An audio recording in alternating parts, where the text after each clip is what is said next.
तमिलनाडु का आता था, कुछ केरल का। ये त्रावणकोर का एरिया आता था। त्रावणकोर राजवंश था अपने समय में। त्रावणकोर की एक बहुत दुखद घटना क्या थी कि यहाँ दलित महिलाओं को एक टैक्स देना होता था, मूलाकर। मूलाकर, तो दलित महिलाओं को मूलाकर नामक टैक्स देना था। अगर वो वस्त्र पहनेंगी तब। दलित महिलाओं को स्तन ढकने की इजाजत नहीं थी, इससे पहचान हो सके कि वो दलित है। और अगर किसी दलित को स्तन ढकना है ना, तो उसे टैक्स देना होता था। उससे भी बेहुदगी की बात क्या थी कि स्तन जितना बड़ा रहेगा टैक्स उतना देना रहता था। इतना शर्मनाक बात किया था यहाँ पे। और वहां पर नंगिली नाम की एक महिला थी वहां पे, उसके अब हस्बैंड वाइफ थे सब, तो किसी को भी क्या ये समाज कभी बर्दाश्त करेगा ये बात। उसको जब टैक्स लेने आ गया ना, तो अपना स्तने काट के फेंक दी और मर गई वहां पे। समझ में आ गया कि नहीं गया? ये देश में दलितों के साथ अत्याचार हुआ है। अच्छा, दलित को इतना दबाया गया है ना, इतना दबाया गया है। आप कल्पना कीजिए कि दुनिया में अगर आप महान राजाओं को गिनती कीजिएगा ना, दुनिया में महान राजाओं का, सिकंदर, अशोक दौड़ा के मारता सिकंदर को। समझ में आ गया कि नहीं गया? उधर थे ना यहाँ पे, तो अशोक, सिकंदर, ये दुनिया लेवल के राजा थे। लेकिन भारत में आज उसको इस तरह से दबा दिया गया कि कोई शान से कहता ही नहीं कि अशोक के वंशज हैं। जबकि आप यूरोप में जाके कहिएगा, मैसिडोनिया का, आज भी बंदा वहां का कहता है कि सिकंदर के वंशज है, या सिकंदर की सेना हमारे यहां से आई थी, क्योंकि अशोक छोटी जाति से थे। किस तरह से, मतलब हमारे पास अगर छोटी जाति का व्यक्ति दुनिया का सबसे बड़ा काम भी कर दिया ना, तो हमें मंजूर नहीं है। समझ में गया? दुनिया को इंजीनियरिंग सिखाया था सबसे पहले दलितों ने। जिस चमड़े को लोग फेंक देते थे ना, उससे बेहतरीन जूते बना देना, जैकेट बना देना, बेल्ट बना देना, पर्स बना देना। दुनिया का पहला इंजीनियर यही थे सब, पहला इंजीनियर यहाँ पर। इनसे ऐसा शिक्षा छीना गया ना, ऐसा शिक्षा छीना गया कि अपने आप को कम समझता है। समझा गया? पहला इंजीनियर दुनिया का कोई था, कौन? दलित। हाँ, जिस बांस को आप लोग समझते हैं फालतू, उससे इतना बेहतरीन कारीगरी करके देता है। उस बांस का जो कुर्सी बना के देगा ना, तो बड़े बड़े राष्ट्रपति के पास पहना जाता है। ये क्या है? Wooden craft. वुडन क्राफ्ट बनाया कौन है? समझाया? जिस पत्थर को आपको पत्थर लगता है ना, उसको छीनी हथौड़ी से काट के मूर्ति बनाता है, तो सबसे ज्यादा मूर्तिकार में दलित मिलेंगे आपको। भले आगे उसको भले बनने के बाद हुआ अछूत, उसको भले कर दीजिए आप, लेकिन उससे शिक्षा छीन लिया गया ना, तो शिक्षा सबसे पहले आपसे कॉन्फिडेंस छीनता है, सबसे पहले आपसे आपके अंदर का हिम्मत तोड़ देगा। आज दलित को लगता है कि उसका चमड़ा बनाने का काम छोटा है। अरे, दुनिया का पहला इंजीनियर है, अगर तुल जाएगा ना, तो भारत में इंजीनियर दिवस उसी के नाम पे बना दिया जाएगा। आप समझ रहे हैं?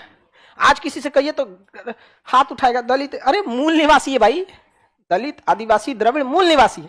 बाकी आर्य थे, दिल्ली सल्तनत वाले थे, मुगल थे, चाहे अंग्रेज थे, वास्को डिगामा थे, कहां से आए थे? बाहर से। आप लोग खुद पढ़ते हैं कौन कहां से, कोई मध्य एशिया से, तो कोई ईरान से, तो कोई फारस से, कोई तुर्क से, कोई फरगाना से, और जो यहाँ थे पढ़ाई नहीं छोड़ दिया यहाँ पर। तो ये कितना दुखद टेक्स्ट था, मूलाकर। अब उसके मतलब ऐसा ऐतिहासिक गण उसमें मिलता है कि जब उसके पति ने जब उसको जलाया था, तो किसी को कितना खराब लगेगा। उस महिला की क्या गलती थी? समझा? तो चिता के साथ ऐसा इतिहास में कई जगहों पे वर्णन मिलता है कि वो भी उस पत्नी के साथ जब अपनी पत्नी को जला रहा था, तो चिता में वो भी जल गया। तो पहला सती बनने वाला पुरुष था वो। समझ रहा है कि नहीं? बाद में अंग्रेजों ने इस प्रथा को क्या किया? खत्म किया। इसलिए जब प्राचीन काल में दलित समाज को ऐसा लगता था ना कि उनके देश के लोग ज्यादा अत्याचार करते हैं, और अंग्रेज उनके साथ उतना अत्याचार नहीं करते हैं जितना देश के लोग उनके साथ क्या कर देते हैं? अत्याचार कर देते हैं। समझ में आ गया? इतना भेदभाव था ना कि उनके अंदर आग था एकदम। और किसी के साथ अगर ऐसा होगा तो आपको क्या लगता है? देखिए, सबसे खतरनाक इंसान कौन होता है? जब एक शरीफ इंसान के दिल से जीने की इच्छा खत्म हो जाए, फिर वो परमाणु बम से नहीं डरेगा आपको यहाँ पे। और 1 जनवरी 1818 को एक मराठा साम्राज्य और अंग्रेजों के बीच युद्ध हुआ। 28,000 की फौज थी वहां पे, और वहां भीमा कोरे गांव के पास क्या हुआ था? लड़ाई हुआ था। अब 500 महार दलित समाज के लोग थे। 500 मिल के 28,000 सैनिकों को पीछे कर दिया। 500 मिल के कितना को? 28,000। सिलेबस से गायब हो गया। पढ़िए, सिलेबस में नहीं है। तो भाई, एजुकेशन बहुत बड़ा चीज होता है। आप खुद से सोच के देखिए, अशोक अगर निम्न जाति का नहीं होता, तो आज अशोक का दबदबा कहां होता? आप समझ रहे हैं? राजेंद्र चोल इंडोनेशिया जाके मार दिया शैलेंद्र शासक को। कहां देखने को मिलता है? मिलता है? नहीं मिलता। तो बड़ा ये सब दुखद चीजें हैं। ये भारत जैसे सभ्यता और संस्कृति के धरोहर देश पे ये कलंक है। ये सब चीजें यहाँ मूलाकर में आप समझ में आया कि नहीं आ गया? और दलित समाज में क्या चीज है ना, दलित आदिवासी पीड़ित समाज में इन लोगों ने शिक्षा छोड़ दिया। देखिए, अगर आप आज शिक्षा लेंगे ना तो आपकी अभी की पीढ़ी जाएगी, आगे जाएगी, और अगर फंस गए तो बचाने कोई नहीं आएगा। लेकिन अगर आप आज शिक्षा ले रहे हैं, 100 साल बाद आपके समाज में बढ़िया जज, बढ़िया वकील, अधिकारी, बिजनेसमैन, सीए, कर्मचारी से लेके हर चीज आपके लिए आमने सामने रहेगा। समझ में आ रहा है कि नहीं आ रहा है?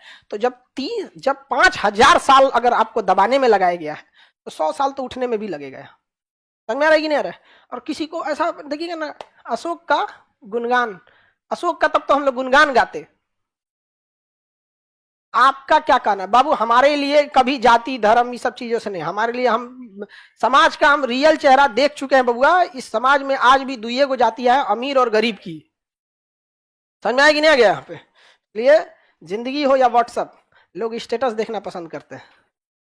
समझ में आया कि नहीं आ गया? इसलिए थोड़ा सा तगड़ा रखना है। और अभी के समय में क्या रास्ता है आपके पास? एजुकेशन के अलावा तो और कोई रास्ता नहीं है।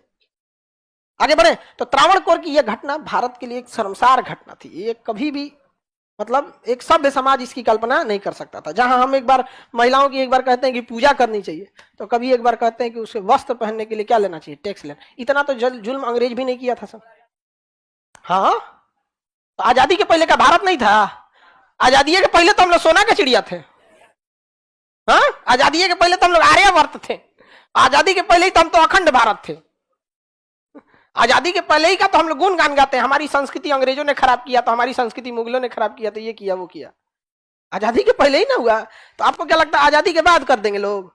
हाँ, आदमी कितना दूर है जी यहां से पटना? ज्यादा दूर ना है, यही है ना। हम यहाँ पे हैं, कितना टाइम लगेगा?